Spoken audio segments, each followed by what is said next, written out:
three with 6 seconds. 5, gets a screen. Bumped by Fox, lost the ball. 1 second, shoots it. It's up, no good. Game's over. The Warriors have totally given this one away. Disaster in Sacramento. It's time for Warriors Wrap-Up. We'll bring you into the locker room and hear from Coach Kerr and the players. Highlights from the game. Warriors Wrap-Up starts now. It is indeed Warriors Wrap-Up here on 95.7 The Game. That highlight you just heard, of course, Tim Roy on 95.7 The Game as the Warriors give one away in Sacramento. They were dominant in the first half, but they just simply could not score, and they could not get a stop, specifically in the third quarter, and then just tough turnover after tough turnover down the stretch in the fourth quarter.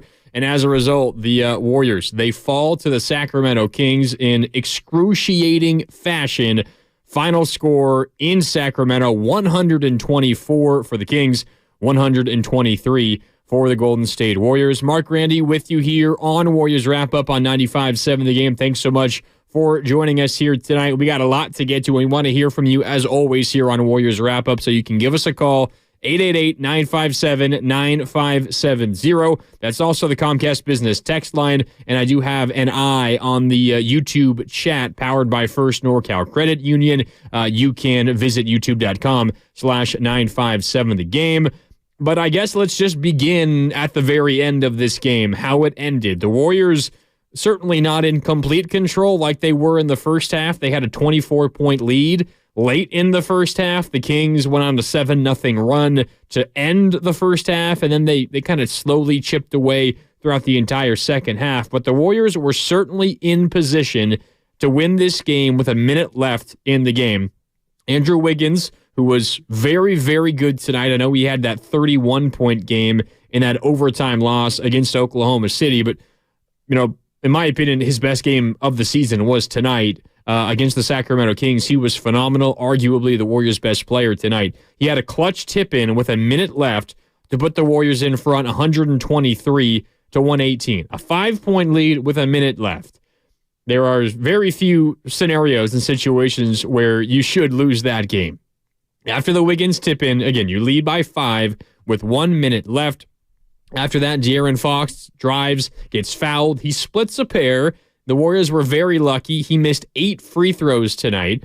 But after he split that pair of free throws, Warriors still lead by 4, and they have the ball, again, with less than a minute left, around 50 seconds left in the game at that point. Steph Curry gets pressured in the backcourt, and he throws a questionable pass up the floor. It gets easily intercepted. Malik Monk, as a result, makes a three-pointer with 37 seconds left. Now you're looking at a 1-point game, and you're thinking, we got to score, otherwise we're in danger of losing this game in regulation. You were just up by 5 23 seconds ago, and now it's a 1-point game.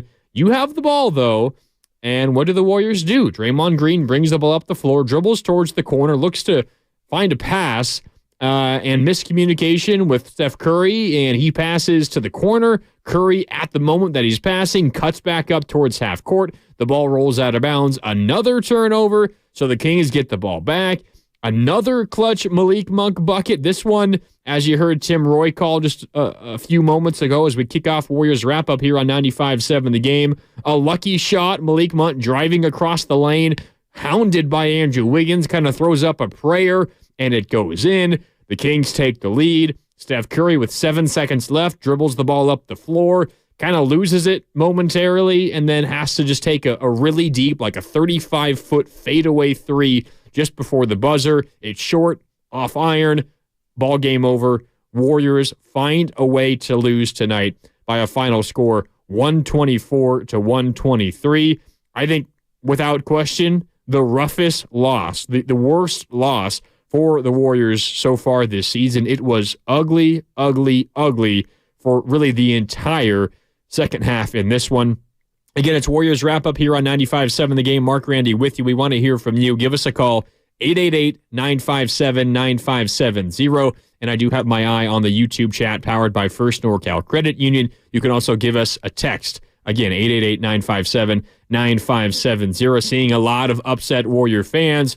Warriors, they choke, didn't finish off the Kings. Terrible. That's from the 3-2-1. on the YouTube chat as well. A lot of negative comments, and you can understand based on what happened tonight for the Golden State Warriors.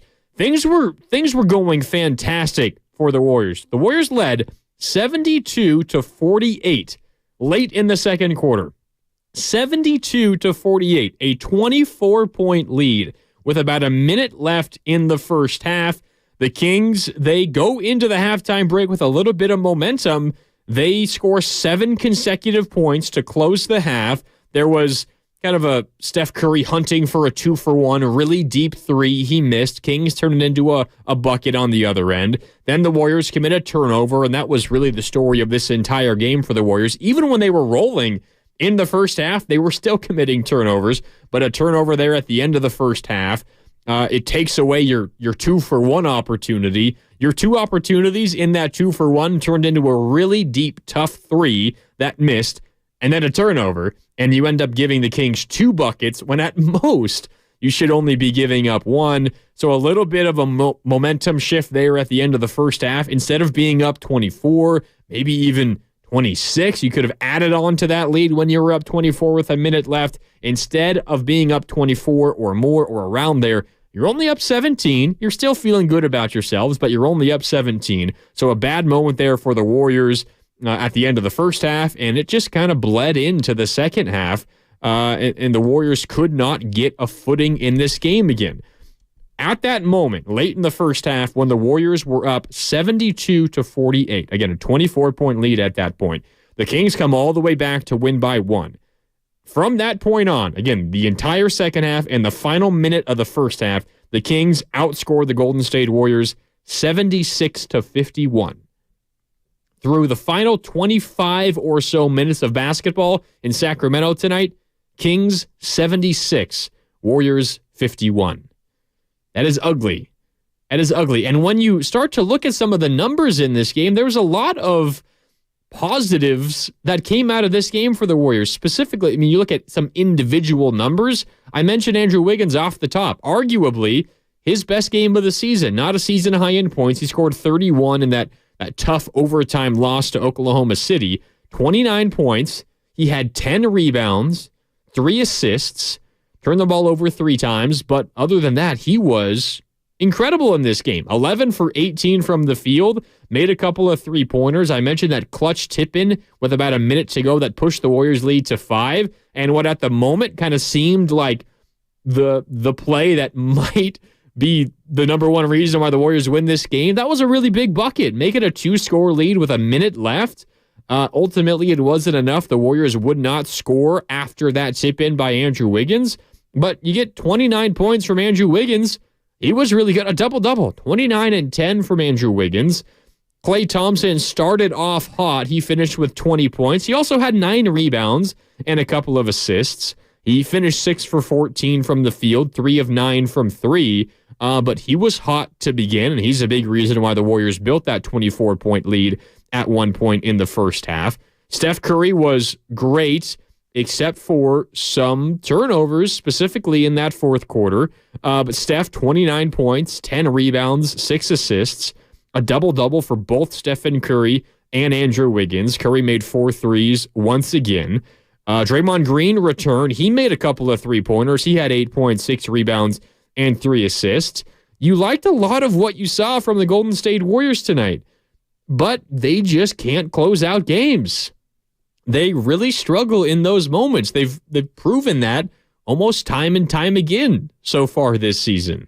124-123 is the final score. Sacramento knocks off Golden State. We see a couple of callers come in. We'll get to you in just a minute. 888-957-9570. That's the number to call. It's Mark Randy with you here on Warriors Wrap-Up on 95.7 The Game. Appreciate you tuning in after, I think, what we can call for sure the ugliest, the worst, whatever adjective you want to add to this, to describe this game. I think it fits. The worst Warriors loss of the season. And the Warriors coming in, of course, kind of had double motivation to win this game. You want to win, of course, to help your regular season record. The Warriors have not been winning super consistently lately. They had that 6-game losing streak. They had won 2 of their last 3, but still, some losses. They've been stacking up recently, so you want to start winning so you can slowly climb up the Western Conference standings. But also, the Warriors, it really did seem like they wanted to advance in the in-season tournament. I know there are a number of Warrior fans out there, and you can give us a call. Let us know how you feel about the in-season tournament, because it is over now for the Golden State Warriors. 888-957-9570. Did you care about the in-season tournament? Because to my eye, it seemed like the Warriors players did. Obviously, you put a competition out in front of these crazy competitors, and they're going to want to win it. I mean, Draymond Green said earlier this week he expected this atmosphere to feel like a Game 7 of a playoff game. I'm not sure it quite felt like that, but it felt a little bit more than a regular season game. And the way that this all worked out after Minnesota narrowly beat Oklahoma City earlier today, the Warriors not only needed to win, but they needed to win by at least 12 points to advance through the group stage and get to the next stage of the in-season tournament. And it seemed like for a while, the Warriors were going to do that. Again, a 24-point lead late in the first half. They were cruising in this game, and it looked like they were going to not only win, pick up an important regular season win against a conference and division foe, improve to 3-0 against Sacramento on the season, and also advance in the in-season tournament. Now, maybe you don't really care much that they didn't advance in the in-season tournament. That's okay. And as the game was kind of trending to come down to the wire, I was thinking I could come on to Warriors Wrap-Up and try to find the silver lining, which is, well, you got to win on the road against a good team, a team that really does not like you, that really wants to beat you, whether it's a preseason game, regular season game, playoff game. The Kings want to beat the Warriors every single time that they play. And you got to win. All right, you didn't advance in the in-season tournament, but you're an older veteran team. Do you really need the in-season tournament anyway? Do you want to play an extra game or two if you advance to the semis and the championship game? I could argue maybe you don't really want that. But you got the win. That was what I was going to come on here and say, but the Warriors continued to fumble the ball away late in the game, that they don't even get that. I'm not really sure what the silver lining is team-wise. Individual-wise, you could say you felt like Andrew Wiggins turned a corner today. Klay Thompson had a great first half, struggled shooting the ball in the second half, but I think there are some individual things you can point to be encouraged by. But team-wise, it was a meltdown, a big-time meltdown for the Golden State Warriors. And again, the worst loss of the year, bar none, for Golden State. All right, let's go to the phones here on Warriors Wrap-Up. 888-957-9570. Up first is Chris in Dublin. Chris, you're on Warriors Wrap-Up with Mark Randy. What's up, Chris? What do you want to talk about after this Warriors loss?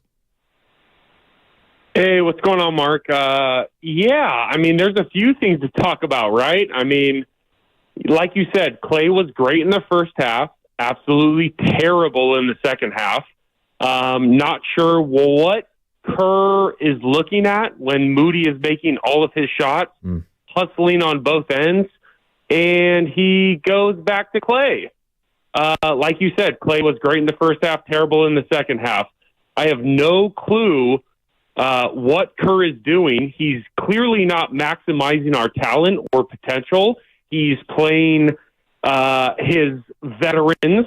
Again, Draymond cost us late in the game with his temper, making stupid fouls that he thinks aren't fouls when they clearly are. He's reaching across the body. He's hacking. He's angry. We got Steph making, I don't know what the, I mean, he's done this his entire career, but the turnovers that he's making late in the first and second half are absolutely blasphemous. You got, who else? Looney offers nothing on offense.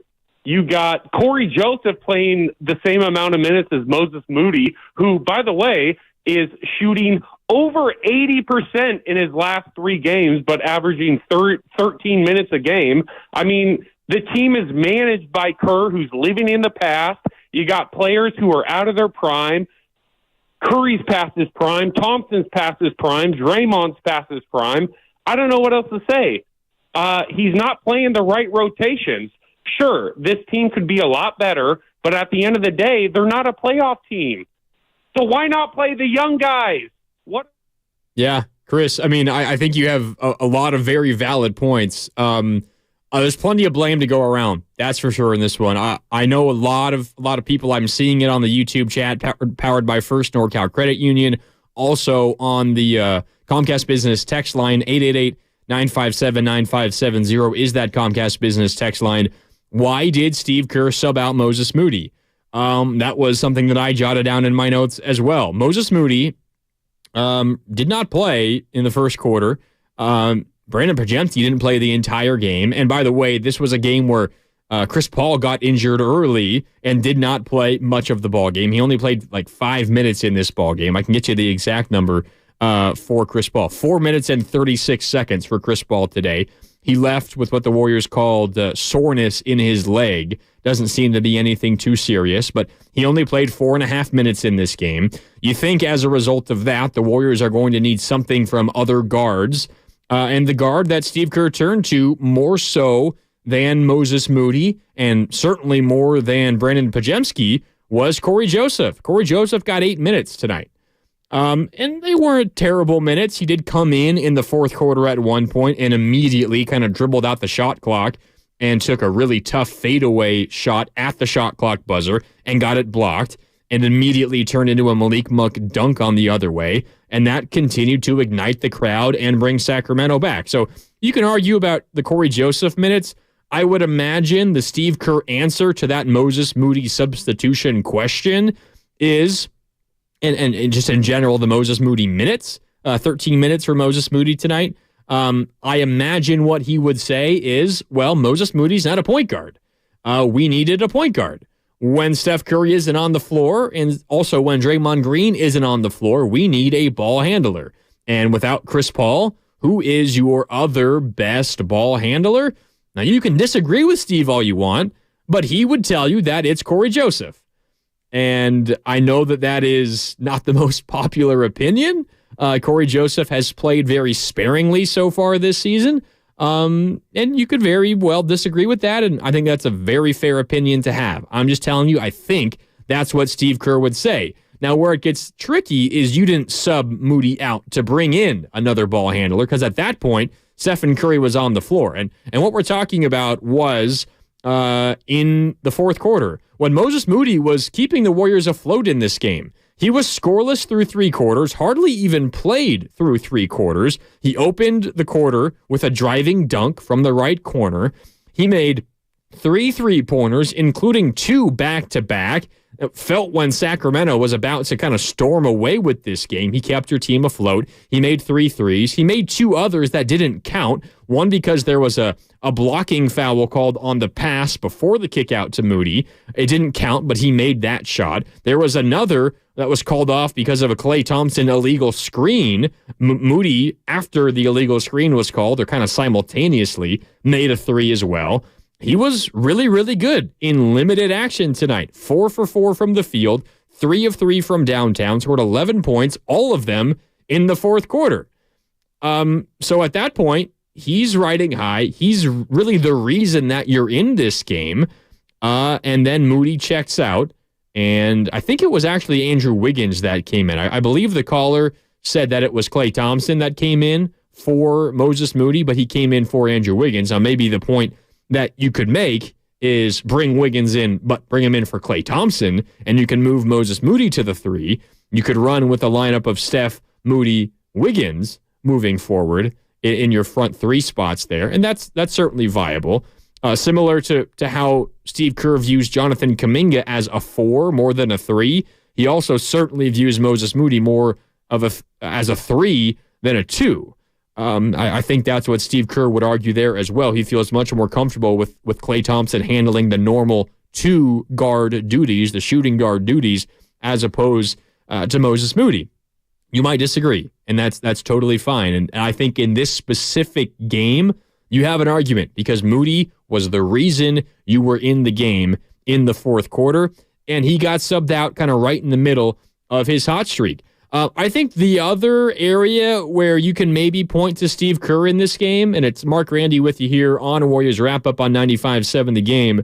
The other area where I think Steve Kerr might have really hurt his team in this one was the decision to challenge that offensive foul on Steph Curry. It happened with 2 minutes and 50 seconds left in regulation. The Warriors leading by 5 points.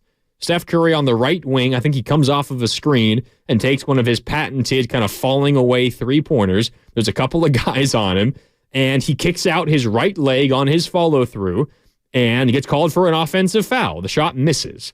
So it's not as if the decision to challenge it was giving you an automatic 3 points. The shot missed. He was thinking maybe it would have been a foul on Sacramento and you would have given Stephen Curry 3 free throws, or maybe it just wouldn't have been an offensive foul. It would have been no call, and it would have been a jump ball because there's no possession at that point when the whistle blew.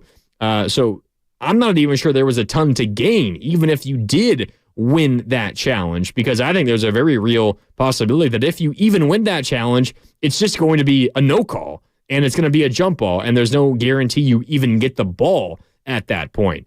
But where I think that really hurt the Golden State Warriors was the last timeout the Warriors had with 2 minutes and 50 seconds left, Warriors leading by 5 points.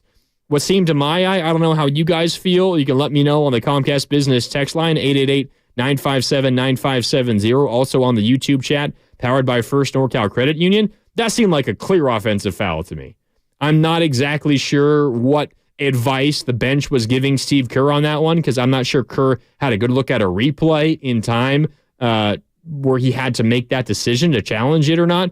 That seemed like a clear offensive foul to me. It was not successful, and then the Warriors are suddenly out of timeouts. With less than 3 minutes left, you're up by 5. You already kind of feel the game slipping away, and what happens? It continues to slip away. It continues to slip away. Turnover after turnover after turnover. And what would you like in that moment when your team is kind of reeling? The crowd is going crazy. You would like to call a timeout and calm things down. Maybe that's just me. That seemed like a poor decision by Steve Kerr. And I think it's one that he'll probably look back at and really wish that he had an extra timeout because that might have been the difference. I mean, Steph Curry, nothing against Steph. He's obviously a legend and one of the greatest basketball players of all time. In kind of the haste of the moment after the Malik Monk score with 7 seconds left, doesn't really have a good control of the ball and has to take a 35-foot fadeaway shot that barely ticks iron. A tough moment there for the Warriors for sure. I didn't really like the decision to challenge that one for the Warriors. All right, let's go back to the phone lines here on Warriors Wrap Up on 95.7 The Game. Up next is Mick in San Jose. Mick wants to talk about Draymond and Klay Thompson. Mick, what's up? You're on with Mark Randy here on Warriors Wrap Up on 95.7 The Game. Hey, Mark, I thought that last caller was so keen in his observations, and you were point on, so I don't want to belabor it, but Kerr, just brutal today with obviously challenging that kick out by Curry. I understand that you bring Wiggins in, but you keep Moody in and you take Klay out. And the third thing is for 4 or 5 straight possessions in the fourth quarter, the Kings are doubling Curry. He doesn't get him off the ball till later and after everything goes downhill. Kerr was atrocious today. Number 2, Kendra Andrews just reported via X or Twitter, whatever you call it, that Malik Monk and the Kings knew when Draymond got the tee, they were ready to be taken.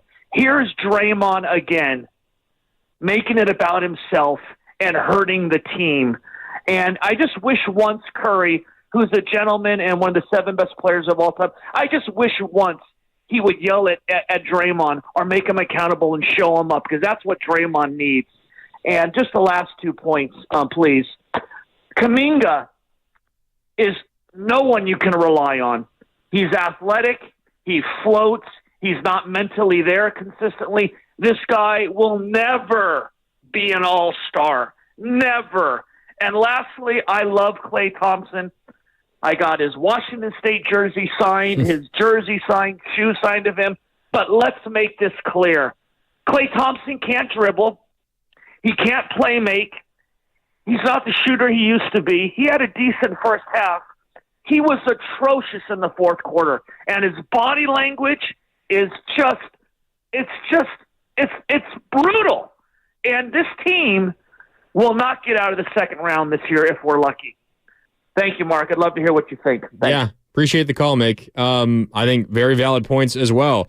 I think him hitting on Kuminga is certainly accurate. Jonathan Kuminga tonight in nearly 10 minutes of game action. 0 points, 3 personal fouls, 2 turnovers, 1 rebound. 1 rebound is his only positive statistic in 10 minutes on the floor. 2 turnovers and 3 fouls in 9:34 of game time. No points and 1 rebound. I didn't even realize he was on the floor for most of those 10 minutes. He was not good. And until the fourth quarter, it was hard to realize Moses Moody was on the floor either. Now, to Moses Moody's credit, he bounced back in a huge way and put up 11 points to keep the Warriors afloat in the fourth quarter. But before then, the Warriors got absolutely nothing from either of their 2 highly drafted third-year players. Nothing. Literally through 3 quarters of action, and maybe I'm being a little bit unfair because it's not like they played that much, but through 3 quarters of action, no points from Kuminga and Moses Moody. I can take a look here at the third quarter box.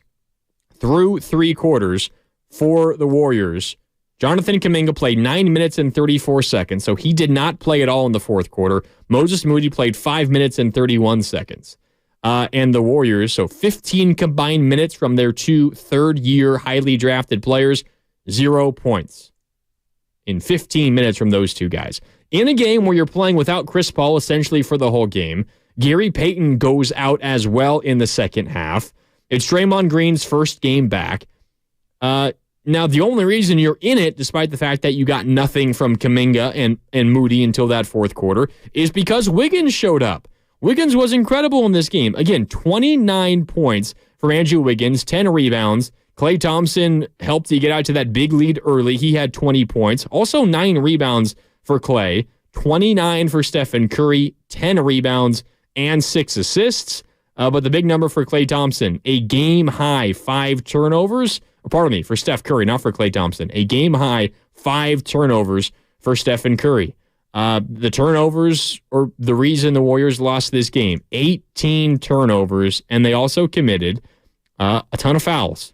31 fouls, leading to 42 free throw attempts for the Sacramento Kings. The Warriors got lucky. The Kings left a lot of points on the line. Sacramento was 27 for 42 from the free throw line, but 42 free throw attempts. It slowed down the game in the third quarter. The Warriors were running wild in the first half. They scored 72 points in the first half, yet they fall in Sacramento. Final score 124-123.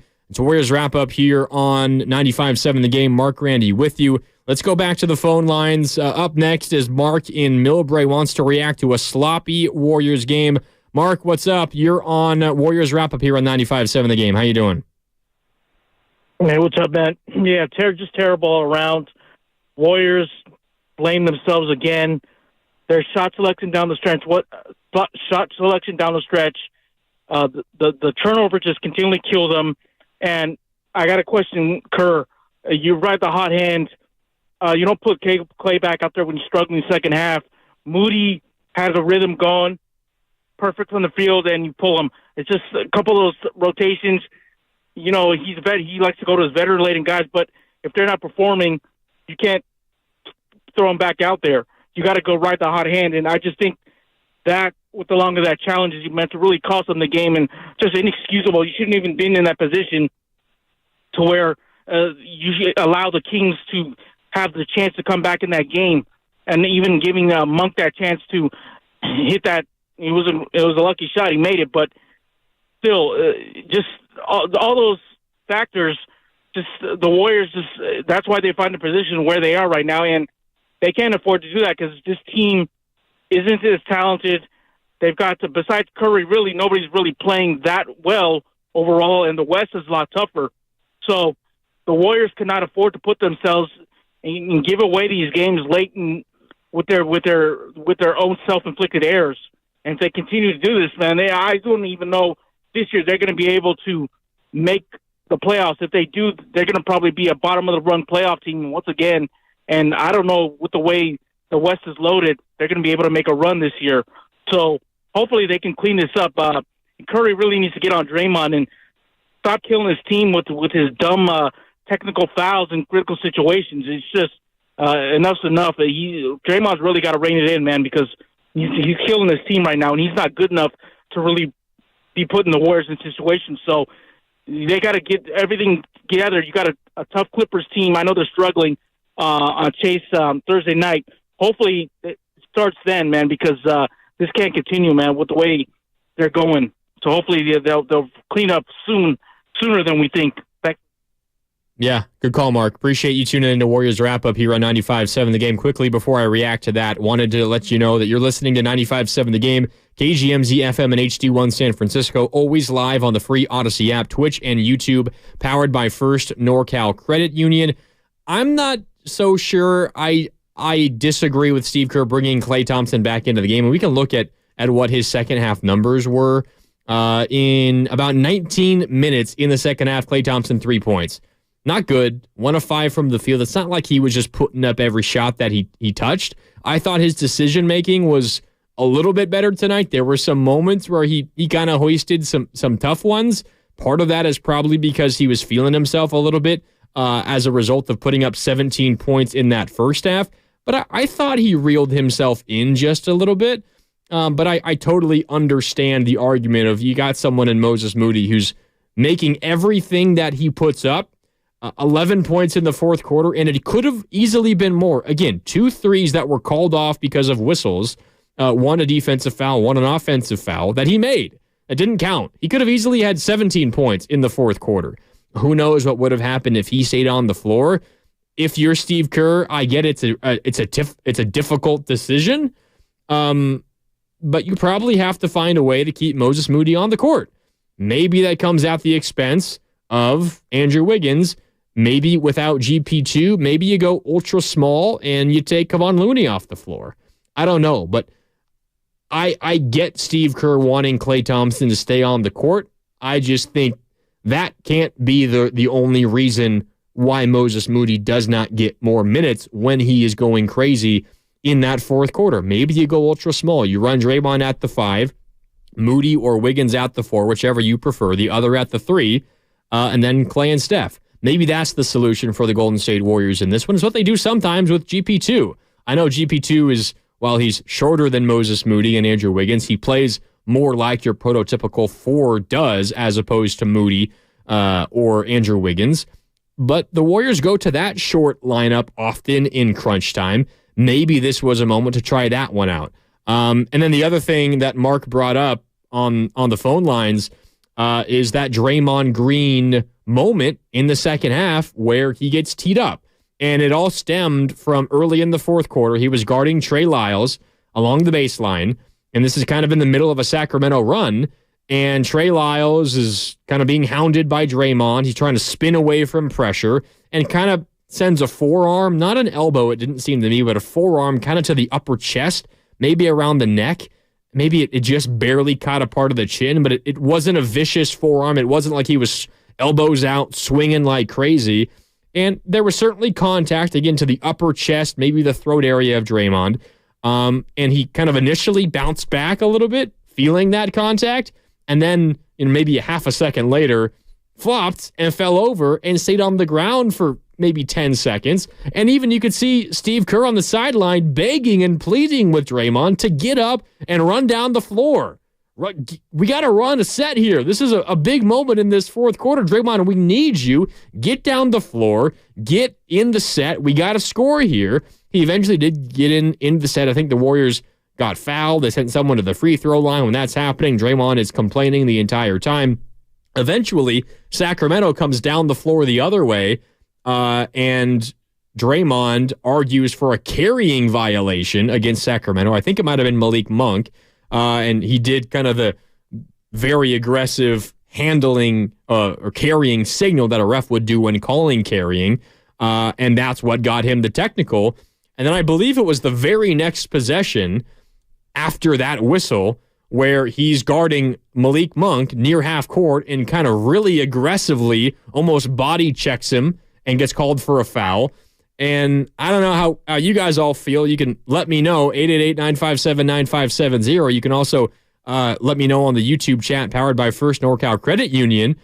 That just ignites the crowd. You also gave them a free throw on the technical, and you kind of give Sacramento extra life, as if they needed extra life at that point. And this comes, of course, after Draymond addresses the media for the first time after his suspension, saying, I got to make sure I'm better for my team, and I got to be available all the time. And then this happens, and it's just kind of the same old Draymond. I mean, this has been something that's been going on for years for Draymond. Is it getting old? I don't know. It's a question for you guys. Is it getting old? Is Draymond Green's, over-exuberance in moments, is it getting old? Did it help the Kings tonight? I think it probably did. It didn't really help the Warriors. I don't know. What do you guys think? Let's go to the phones. What do you guys think about Draymond Green in that moment? Did that help the Warriors tonight? Did it help the Kings? It sure didn't help the Warriors. That's how I feel. Mike in San Francisco. Mike, what do you think? You're on Warriors Wrap-Up here on 95.7 The Game.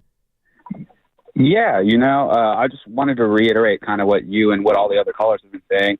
I think Draymond is playing over-emotional, and just like, you just never really want to play angry because it always results in a bad performance. Overall, I think the injuries really took the wind out of our sails.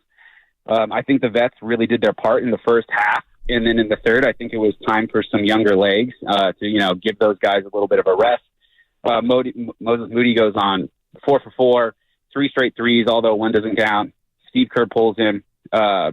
He says that, he wanted to sub out for Wiggins for defense, but Moses was playing Monk pretty well on defense. Like you said, I think that he could have easily swapped out for Clay. I just think that overall Kerr is being a prisoner of the past and kind of underperforming as a coach in crunch time moments. Looney was gassed, Clay was cold, Wiggins had gone lukewarm, Draymond was playing over emotional. Where's some of these young guys? TJD, where's Brandon Pajimski? Why isn't Moses playing more? And this is why I think Kerr gets accused of bad young player development. We used to be strength in numbers, but now we rely on 3 to 4 older guys that have lost a step. It feels like kind of when someone gets old and they get stuck in their ways and they just don't want to change. It just doesn't make sense to me. Kerr saying how he wants Moses Moody to play more in just a recent press conference, and then he pulls him as soon as he starts to get hot, calls timeout, gives the Kings a breather when Steph's finally starting to get space. Then he challenges the offensive foul, and that gives the Kings an even bigger breather. When Steph's just finally starting to get free a little bit, it just was mind-boggling to me from a coaching standpoint. And, horrible loss. Real gut-wrenching. Yeah, it's a tough one, Mike. Thanks for the call. I think your point, Mike, about the youth. In the first half, the Warriors got the lead. They're up by 24 with a minute left in the first half. They built that through kind of their tried and true, how they've won 4 championships.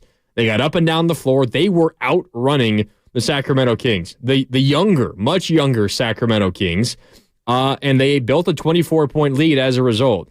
I think also something that Mike mentioned just a couple of moments ago, 888-957-957, 888-957-9570, is the fact that the injuries really hurt. GP2, Gary Payton II, was having an incredible game. It doesn't always show up in the box score for Gary Payton. He finishes this game playing 16 and a half minutes. He had 7 points, just 5 rebounds and 1 assist. 3 of 4 from the field. He had a couple of steals, and they both led to buckets immediately. He had an incredible and one in the second half, a steal off of an outlet pass, and then a finish in traffic with the foul. He made the free throw as well. A great 3-point play there. He was all over the place. He grabbed epic rebounds time and time again against much taller Kings. Multiple times there were 3 guys around him, and he would go up and sky above them all and get the rebound. I thought he had a fantastic game, and that injury certainly really hurt. But I think Mike's point is right. The Warriors just needed something from their young guys, and then they got it from Moses Moody, and he didn't earn more minutes. A little bit perplexing there. And then maybe one other rotation comment, and this is something that I'm sure Steve Kerr has addressed, and you'll hear it tomorrow here on 95.7 The Game as we get all that audio prepped for you. But Brandon Pajemski, not play. Not a single minute. Did not come off the bench. In a game where you probably are searching for more ball handlers because Chris Paul only plays 5 minutes in this game, I thought that this would have been more of a game for Brandon Podziemski, but he did not come off the bench at all. It was only a couple of weeks ago, and one game does not a trend make, but only a couple of weeks ago when Steve Kerr said, he's going to get regular rotation minutes, and really up to this point he had, but not tonight. Maybe he was a little under the weather. Who knows? There's no reason to overreact to just one DNP coach's decision from Brandon Podziemski, but this felt like a game where he could have a little bit of an impact at the very least. Didn't get any run. Jonathan Kuminga did not get on the scoreboard. 3 personal fouls, 2 turnovers, and just 1 rebound, no points. A tough one for Jonathan Kuminga. And we can talk about the youth. We can talk about Kuminga. We could talk about Steve Kerr and the decision to challenge and Draymond Green and the technical foul and all of that. Steph Curry, Klay Thompson, Draymond Green, they're not immune from blame in this one either. All those turnovers down the stretch. 5 turnovers for Stephen Curry, 4 for Draymond Green. They committed turnovers on consecutive possessions with under a minute left. When you led by 4 points, after De'Aaron Fox split a pair of free throws, you led by 4 with the ball, about 40 seconds left, maybe 45 seconds left, and you commit consecutive turnovers. You allow the Kings to come back in the game. Again, plenty of blame to go around in this one, and we could talk all we want about Kuminga and Kerr and all of this and the injuries, but there is certainly blame that deserves to go to even the players that played well in this game, and largely Steph Curry was incredible. 29, 10, and 6. Made 4 threes. Again, wasn't his most efficient game, 8 of 20 from the field, but he did the normal Steph Curry things, but some bad turnovers down the stretch. All right, let's run through some of these calls here on a Warriors Wrap-Up before we do head on out of here. Up first is Armand in San Jose. A little upset after this loss, Armand. How you feeling here on a Warriors Wrap-Up? Well, I'm disgusted like the rest of you, but I got to say this. We've been a victim of our own success with our big 3 and our coach, and it's time to start placing blame on the people who really matter. Kuminga is not that great right now, so I don't care about him getting 9 minutes and being ineffective. Bottom line is Steph Curry, with his turnovers this year, has cost us some games. Draymond Green, his antics, Klay Thompson's press conference snapping at Tim Kawakami, and then you have a fourth quarter like you had. You blow this game just like the OKC game, a week and a half ago, 24 points.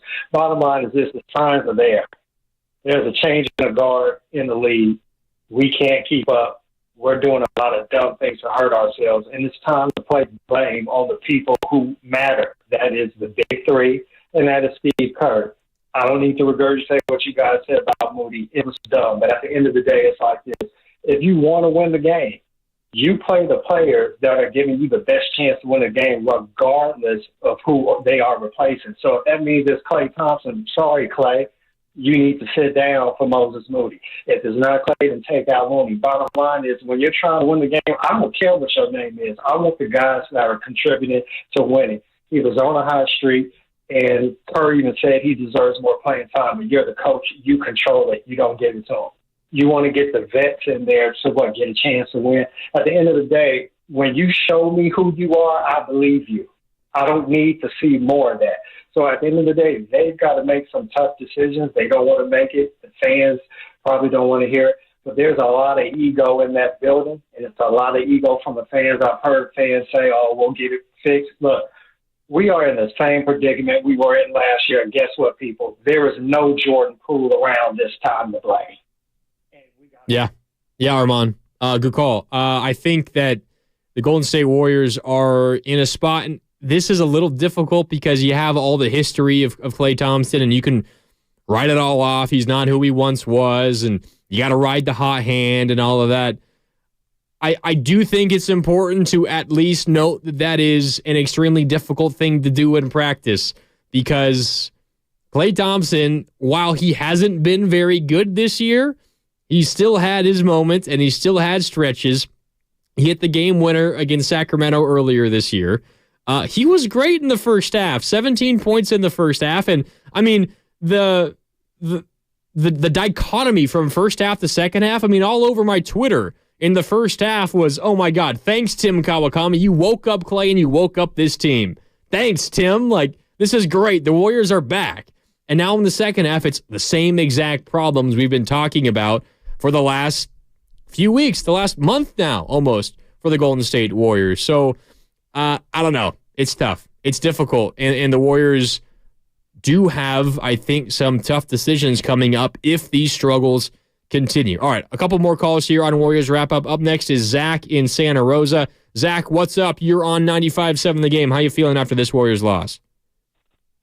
Man, thanks for having me on. I'll go out and say, man, I think Steve Kerr's got to get fired after this one. And I've been having this opinion here for a while now, not just after this game. But, I mean, you guys have covered so many reasons why I think so. But, I mean, taking Moody out after he was the hot hand, the only one hitting shots for us, and taking him out, I mean, it doesn't matter about this whole veteran experience, who you want in. You got to ride the hot hand. I want the hot hand in there. For some reason, he took him out. And then even in the fourth quarter, I think there was like 6 minutes to go maybe, he took Steph out. I mean, what other coach in the NBA in that time, in that moment, is taking out their star player like that? I think that's absolutely ridiculous. And then the challenge call, he had absolutely no shot at winning that challenge. With one timeout left, you bite your tongue and you just go with it because you need that timeout. And I would have never, although I disagree with the call, you know they're not going to overturn that, so you don't waste that challenge. And I'm not blaming this whole game on Steve Kerr. It was gross all around with the turnovers, but I have just had it with Steve Kerr. He's not the guy he once was. He's not good at developing the young guys. He has so many questionable lineup decisions. I just think his time is coming to an end here, man. I really do. I think that was a tough one, certainly, for the Warriors and Steve Kerr included. And again, plenty of blame to go around in this one. For what it's worth, Steve Kerr did say post-game tonight, we're not in a free fall, and Steve Kerr very positive as always, as he should be. I mean, he's trying to captain this ship that is kind of teetering right now. Also, for what it's worth, post-game, Steph Curry on Draymond Green said, quote, be fiery, be competitive, be who you are, but we all have to be mindful of not getting distracted. And Curry did call it a dumb technical tonight, but not by Draymond Green, by the officiating crew. A dumb technical, says Steph Curry, about the call from the officials towards Draymond Green there. He said that mimicking a travel violation is not worthy of a technical. Probably true, but I think the argument from the officiating crew is, well, Draymond had been hounding him for a couple of minutes up to that point. And then that was what crossed the line. You might disagree. That's what the officiating crew would say. All right, a couple more calls here before we do wrap up. Warriors wrap up here on this Tuesday evening after a really difficult Warriors loss. Phil and Mike, we're coming to you in just a moment, but first, it's Adam in Oakland. Adam, what's up? You're on with Grandy on Warriors wrap up. How you feeling tonight? Hey, what's up, man? Oh, man, so frustrated. And you know, so many callers I feel like are hitting on a lot of the things that I'm feeling right now. But what I wanted to hit on Coach Kerr, and I wanted to also kind of really illuminate that what we're seeing right now with the older guys, where we were seeing in that championship season, 2 years ago, we were seeing and hearing championship DNA, right? We were hearing the maturity. We were hearing and seeing them really take their time, really own their space, really bring up some of the new guys. And you saw Jordan's Poole come out, and you saw Andrew Wiggins, right? And they were leading the team. And what we're seeing right now is Kerr included bad decision making by the vets, and we're seeing Draymond not just what the effect of that tech was, and we've seen him get ejected twice already in the season, get the suspension. Here we come into the quarter. Kings are on a run. Draymond gets the tech. The refs turned. I mean, did you see the refs turn on the Dubs after that? Like, you saw a lot of calls go against the Dubs after that, and the energy just kept compiling in the opposite direction. And that was just a lot of bad energy and bad leadership coming from the vets. And I think they have to own that. And Coach Kerr, right along with that, when we had an opportunity to switch it, he didn't take that chance. And the last thing I'll just mention, brother, is that check the minutes. Man, they went for it tonight. They really went for it. I think Curry put up 37, 35 minutes for some of the other vets. They went for it, and didn't make it happen. And I don't know what that says, but I think that's notable. So I just wanted to kind of call and say that, man. I appreciate the time. Yeah, of course, Adam. Good point there with the minutes. Steph Curry, 37 minutes. Klay Thompson, a little more than 35. Andrew Wiggins played about 36, but the big one, obviously, is Steph Curry, 37. Steve Kerr has been trying to keep him around 32, 8 minutes a quarter, 32 minutes a game, 37 tonight. And that's not just a fourth quarter, Steph, go out there and do your thing. That's kind of almost a plan from at least halftime on, once he kind of saw the game getting close. And I think that tells you, one, obviously it was close down the stretch and Steph Curry played a lot of those minutes in the fourth quarter, but it also tells you the Warriors cared about the in-season tournament. They felt like, of course, they wanted to win the game, but they wanted to win by 12 or more to advance in the in-season tournament. Now, that's all for naught. The Warriors' first experience in the in-season tournament is over. They finished 2-2 in group play. The Timberwolves 3-1, the Kings 4-0. Those are the two teams that advance from Group C in the West, and the Warriors' in-season tournament experience is done. Now, they will get a couple of regular season games added onto their schedule now. There were some open dates set for potential quarterfinal, semifinal, championship in-season tournament games. The Warriors won't just have 2 weeks off. They will get a couple of games added in there, but no more in-season tournament games for the Golden State Warriors. All right, one more caller. Philmo Mike here on Warriors Wrap-Up on 95.7 The Game. Philmo, what's up? You're on 95.7 The Game with Mark Randy. How you feeling after this Warriors loss, Philmo? Horrible. Draymond, Steph, and Clay made the two turnovers in the end. Clay didn't cut to the ball.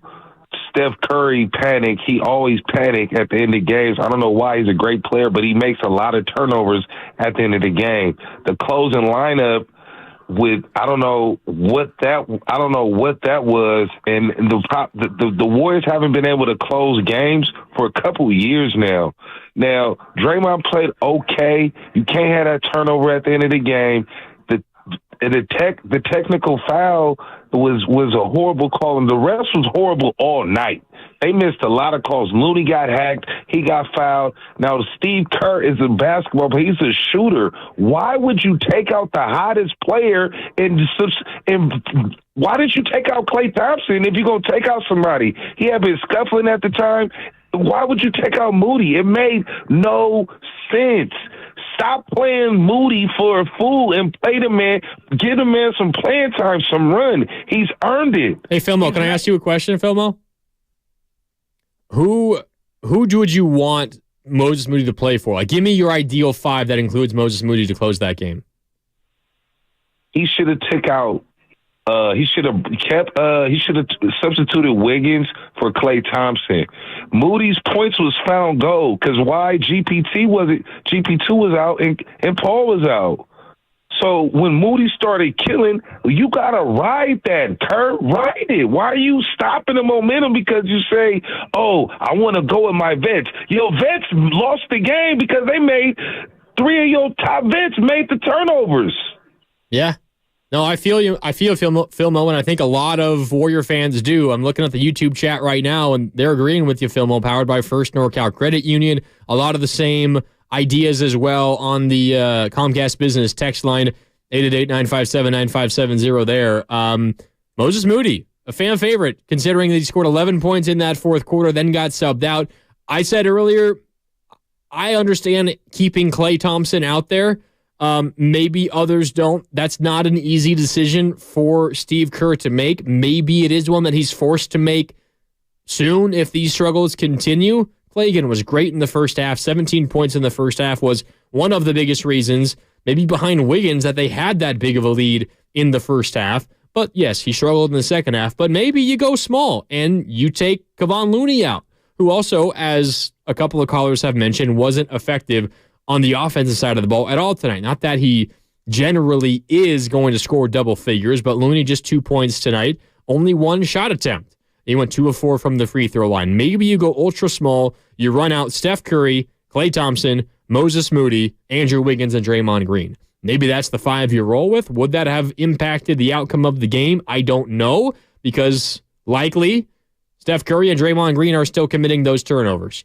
But it would have been nice, I agree, to see Moses Moody rewarded with a few more minutes in this one for the Golden State Warriors. All right, we got a few things to get to here, a few things business-wise to get to. We will begin with extending the three-point line. There were a handful to choose from, but we're going with this one here on Warriors Wrap-Up. Thompson As Looney rubs off Monk, Thompson lost the ball. Goes to backcourt, saves it to Curry. Catch and shoot three. Got it!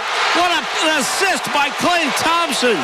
Warriors up 5 with 3.5 to go. What a play by Klay. That was a wild one. Klay rose up for a three-point attempt that slipped out of his hand, rolled back or bounced back towards half court. He kind of leapt off one foot, saved the ball from going into the backcourt for a turnover, and all in one motion flipped it to Steph Curry, wide open in the right wing, who hit a three, made it a 5-point lead, and it felt like the Warriors were going to come out of Sacramento with a victory. Maybe not get the 12-point margin that you needed in the in-season tournament, but at least escape with a win on the road against a good basketball team. It felt like that three was kind of a sign that it was going to happen, but unfortunately for the Warriors, it didn't work out that way. But that was extending the three-point line, brought to you by West Coast Men's Health, successfully treating men for ED and chronic pain. Visit westcoastmenshealth.com. Again, that's westcoastmenshealth.com. All right, one more to get to here on Warriors wrap-up on 95.7 The Game. And it is the hardest worker of the game. Brought to you by the Alameda County Sheriff's Office, who works hard to serve the community. Are you looking for a new career in law enforcement? Learn more about job opportunities at joinacso.com. That's joinacso.com, the Alameda County's Sheriff's Office. And our hardest worker of the game tonight, I'm going to give a shout-out to Andrew Wiggins. I thought he was phenomenal tonight. 29 points. 11 of 18 from the field. He had 10 rebounds, also 3 assists. Did commit a few turnovers and committed 5 personal fouls, which was one of the ways Sacramento got back into the game in the second half. But Andrew Wiggins is my hardest worker of the game tonight. 29 points, not quite a season high. Remember, he had 31 in that loss against Oklahoma City. But Wiggins, 29 points, 10 rebounds, 3 assists, 11 of 18 from the field, 2 of 5 from deep. He looked more locked in, more engaged, both offensively and defensively. The Warriors have been pleading with him to get on the boards. 10 rebounds tonight. He was really good in this game, and he is my hardest worker of the game in this tough Warriors loss. Again, final score, Sacramento 124 and the Warriors 123. With the loss, the Golden State Warriors now fall to 8-10, and if you're looking at the updated Western Conference standings, they are currently in the final play-in spot, the 10th spot in the Western Conference standings right now, behind New Orleans, Houston, the Lakers, the Kings, Oklahoma City, so on and so forth. The only teams the Warriors ahead of in the Western standings right now, the Clippers, the Jazz, the Blazers, the Grizzlies, and the Spurs. A handful of those teams, it seems like, are actively trying to lose. So not a good sign for the Golden State Warriors. They are 8-10. And coming up next for the Golden State Warriors as they try to right the ship after this tough loss against the Sacramento Kings. They play on Thursday at home against the Clippers. 7 o'clock. We'll have you, of course, at 6 with Warriors Live. Warriors wrap up, as always, after that game as well. All right, that'll do it for us tonight here on Warriors Wrap Up. Thanks so much for tuning in all night long. A tough loss for the Warriors. They fall in Sacramento, 124-123. For Sterling Bennett across the glass, Chris O'Connell giving us all the cuts here throughout the night. My name is Mark Graney signing off. Thanks so much for tuning in all night long. We appreciate it.